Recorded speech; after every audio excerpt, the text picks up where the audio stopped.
सोचिए, अगर आपको वो मिल जाए जो आप हर बार चाहते हैं, बिना कोई संघर्ष के, बिना कोई मेहनत किए, बिना कोई चुनौतियों के, तो आप में से कुछ लोग कहेंगे, यह तो बहुत ही अच्छा होगा।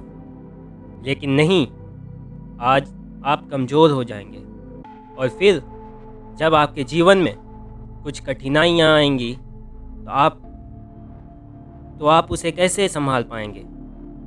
क्योंकि आप कभी भी ऐसी चीज़ों से नहीं गुजरे होंगे जो आपको मजबूत करती हो। बिना संघर्ष किए आप आगे नहीं बढ़ सकते।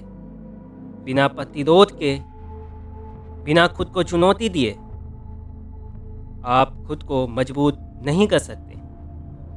दर्द आपका दोस्त है, शायद अभी नहीं, लेकिन आपके आत्मा के विकास के लिए, एक मजबूत इंसान के रूप में, आपके लंबे समय के लाभ के लिए, दर्द आपका दोस्त है। यदि आपके पास असफलताएं नहीं हैं, यदि आपके पास संघर्ष नहीं है, यदि आपके पास निराशा नहीं है, तो आपके पास कोई ताकत नहीं है, कोई साहस नहीं है, कोई करुणा भी नहीं है, क्योंकि ये गुण आपके दर्द और संघर्ष से आती है। आपको दुख इसलिए दिया गया क्योंकि आप में इतनी ताकत है कि आप इसे संभाल सकें। आपको जीवन इसलिए दिया गया क्योंकि आप में इतनी ताकत है कि आप इसे जी सकें। आप में इतनी ताकत है कि आप इसे पार कर सकें और इसके माध्यम से कामयाब हो सकें और दूसरों को प्रेरित कर सकें। ये आपकी ओर देखेंगे और कहेंगे, उसने किया, उसने यह किया, मेरे पास भी इसे करने की ताकत है।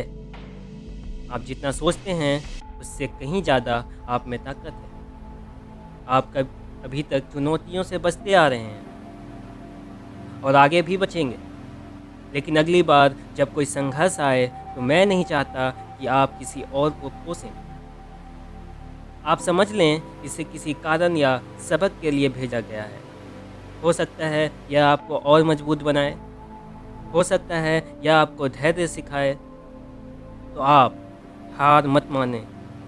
इस दुनिया में आपका एक उद्देश्य है और आप इसे तभी पाएंगे जब आप चलते रहेंगे, जब आप बढ़ते रहेंगे।